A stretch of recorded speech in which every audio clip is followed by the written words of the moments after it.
Hello everyone, welcome to our YouTube channel. आज आपण पाहणार आहोत वर्ग 9वा विषय इंग्रजी chapter 1.2 the fun they had या चॅप्टरमधील वॉर्मिंग अप ॲक्टिव्हिटीज. चला तर मग सुरुवात करूयात. चिटचॅट सेक्शनमध्ये काही प्रश्न आपल्याला विचारण्यात आलेले आहेत. फर्स्ट क्वेश्चन आहे, what do you like best about your school? की तुम्हाला तुमच्या शाळेबद्दल किंवा शाळेविषयी काय आवडते, काय चांगलं वाटते? तर याचे आन्सर्स प्रत्येक विद्यार्थ्याचे वेगवेगळे असू शकतात. Some of them may say I like garden in my school. Some of them may say I like teachers.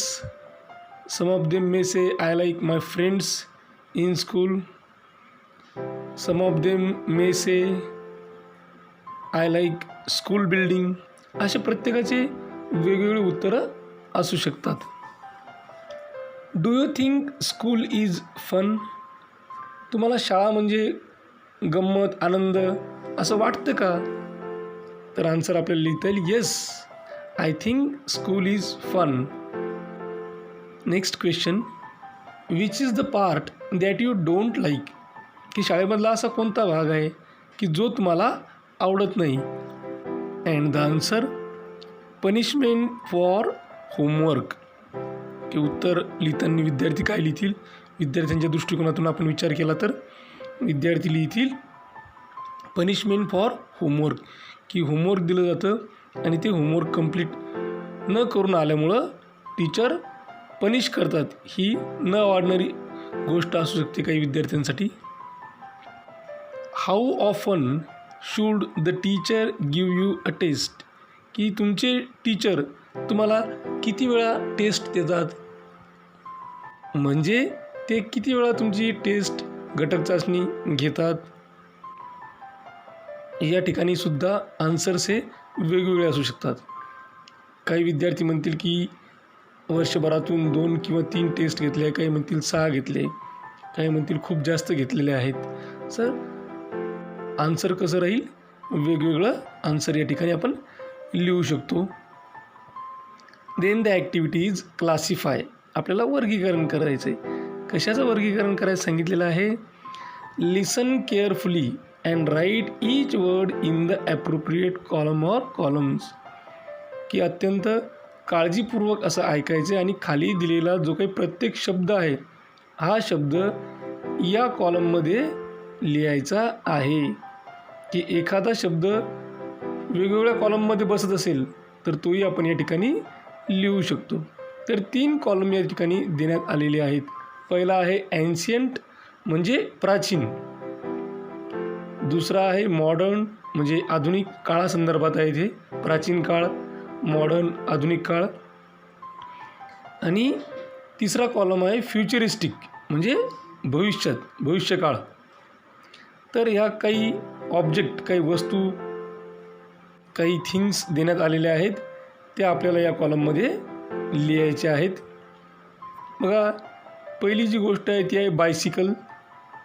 Ancient पिरियडमध्ये बायसिकल नव्हत्या, मॉडर्न पिरियडमध्ये त्या आहेत. फ्युचरिस्टिकमध्ये त्यांचं रूपांतर वेगळ्या पद्धतीनं केलं जाऊ शकतं. फ्युचरिस्टिकमध्ये बायसिकल्स असतील पण त्या ॲडव्हान्स असू शकतात, म्हणून आपण बायसिकल्सला मॉडर्न या कॉलममध्ये लिहू शकतो. Then the word is bullet trains. So bullet trains are in modern period. Then school आपण मॉडर्न पिरियडमध्ये लिहू, कारण एन्शियंट पिरियडमध्ये स्कूलचं स्वरूप हे गुरुकुलसारखं होतं आणि फ्युचरमध्ये ते कसं असेल ते आपण सध्या सांगू शकत नाही. देन व्हील्स,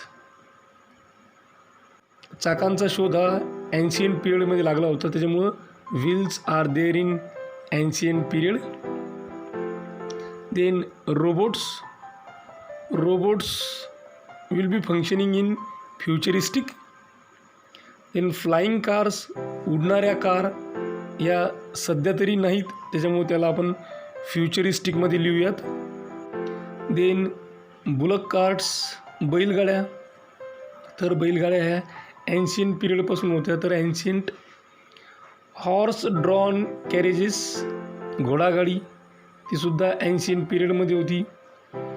त्यानंतर टोंगा, ज्याला आपण टांगा म्हणतो, एन्शियंट पिरियड. टार रोड्स म्हणजे डांबराचे रोड्स. तर डांबराचे रोड हे मॉडर्न पिरियडमध्ये आपल्याला पाहायला मिळतात. पहिले जे रोड राहायचे ते कच्चे राहायचे. त्यानंतर होमवर्क हे सुद्धा मॉडर्न पिरियडमध्ये आलेलं आहे. शिप्स, जहाजसुद्धा मॉडर्न पिरियडमध्ये. त्यानंतर स्पेस शिप्स हे फ्युचरिस्टिकमध्ये येईल. एरोप्लेन्स, विमान, modern. Computers, modern. Television, modern. Cameras, modern. Floppy disk हे मॉडर्न आणि फ्युचरिस्टिकमध्ये येईल. विंडमिल्स म्हणजे पवनचक्क्या, यासुद्धा मॉडर्नमध्ये येतील. ॲक्सेस, कुऱ्हाडी, तर कुऱ्हाडी एन्शियंट पिरियडपासून आहेत. ऑडिओ व्हिडिओ कॅसेट्स मॉडर्नमध्ये. अर्थ मूव्हर्स फ्युचरिस्टिकमध्ये राहतील. मोर्टार अँड पेसल ते सुद्धा फ्युचरिस्टिकमध्ये राहतील. ब्रशेस मॉडर्नमध्ये आहेत. हॉट एअर बलून्स मॉडर्नमध्ये आहेत. टेलिफोन मॉडर्नमध्ये आहे. मोबाईल फोन हा सुद्धा मॉडर्नमध्ये आहे. हेडफोन मॉडर्नमध्ये आहेत. बुक्स हे एन्शियंटमध्ये पण होते आणि मॉडर्नमध्ये पण आहेत. नोटबुक्स मॉडर्नमध्ये आहेत.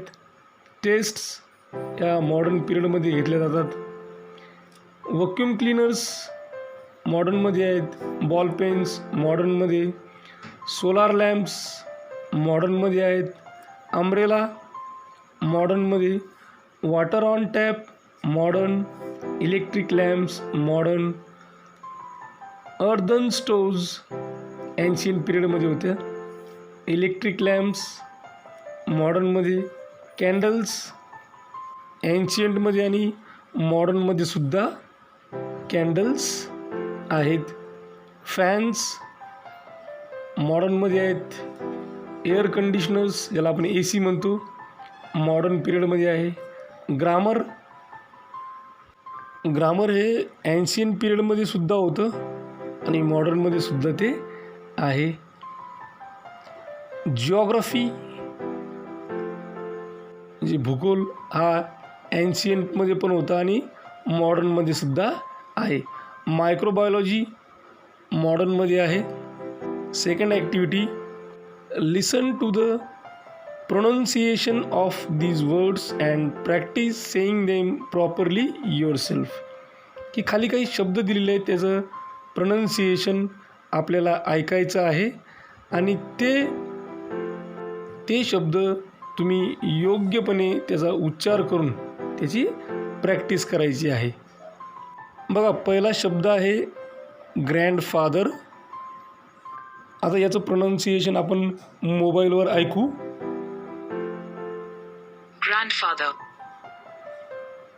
ग्रँडफादर. त्यानंतरचा शब्द आहे जिओग्राफी, GEOGRAPHY. याचं प्रोनाऊन्सिएशन आपण मोबाईलवर ऐकू.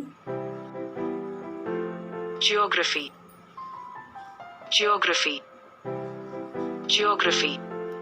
बघा, आपण प्रोनाऊन्सिएशन करता वेळेस जनरली जिओग्राफी असं प्रोनाऊन्सिएशन करतो, पण ज्यावेळेस आपण मोबाईलचं प्रोनाऊन्सिएशन ऐकलं त्यावेळेस तिथून आपल्याला ऐकू आलं जिओग्राफी, जे एक स्टँडर्ड प्रोनाऊन्सिएशन आहे. बघा, अशा प्रकारे आपण कोणत्याही शब्दाचं मोबाईलवर प्रोनाऊन्सिएशन पाहून त्याची प्रॅक्टिस करू शकतो. बघा, त्यानंतरचा शब्द आहे आपला सॅटिस्फॅक्टरी, SATISFACTORY. जनरली आपण सॅटिस्फॅक्टरी असं म्हणतो. आता बघा मोबाईलमध्ये त्याचं प्रोनाऊन्सिएशन कसं आहे.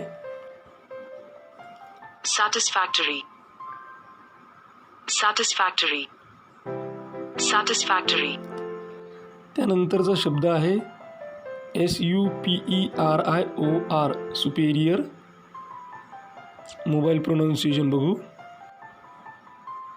superior, superior, superior.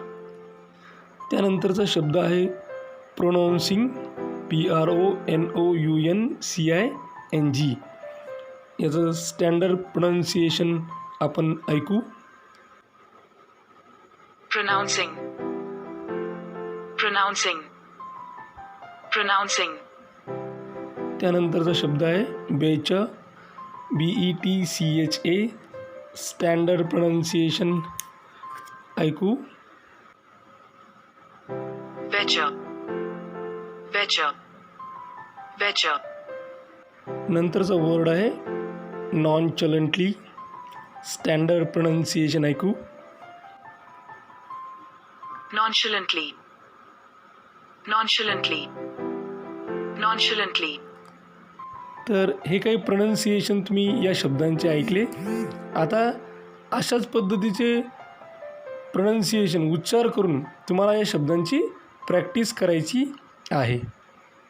हे बघा, स्टँडर्ड प्रोनाऊन्सिएशनसाठी तुम्ही मोबाईलचा पण वापर करू शकता, की जशा पद्धतीनं एखाद्या शब्दाचा तो शब्द आपल्याला जर उच्चारता येत नसेल किंवा त्याचा उच्चार आपल्याला व्यवस्थित येत नसेल, तर अशा वेळेस त्या शब्दाचं स्पेलिंग टाका आणि समोर टाका प्रोनाऊन्सिएशन. गुगलवर त्याचं प्रोनाऊन्सिएशन जर आपण सर्च केलं तर कोणत्याही शब्दाचं प्रोनाऊन्सिएशन आपल्याला येते. म्हणजे कोणत्याही शब्दाचा उच्चार आपण व्यवस्थितरित्या करू शकतो व आपली भाषा सुधारते. तर ह्या होत्या warming up activities 1.2 the fun they हॅडच्या. अशाच प्रकारचे नवनवीन व्हिडिओ पाहण्यासाठी या चॅनलला सबस्क्राईब करा. आमच्या चॅनलचे सर्वच व्हिडिओज ताबडतोब तुमच्यापर्यंत पोहोचण्यासाठी बेल आयकॉन बटनला क्लिक करा. हा व्हिडिओ तुम्हाला आवडला असेल तर लाईक करा. तुमच्या मित्रमैत्रिणींमध्ये गरजू विद्यार्थ्यांमध्ये जास्तीत जास्त प्रमाणात शेअर करा. काही अडचण असेल, काही सजेशन असेल, काही इन्फॉर्मेशन असेल किंवा रिप्लाय द्यायचा असेल तर कमेंट बॉक्समध्ये कमेंट करा. हा व्हिडिओ अत्यंत काळजीपूर्वक आणि सर्वात महत्त्वाची गोष्ट टिल द एंड शेवटपर्यंत पाहिल्याबद्दल तुम्हा सर्वांचे मनापासून आभार. थँक्यू. Thanks a lot.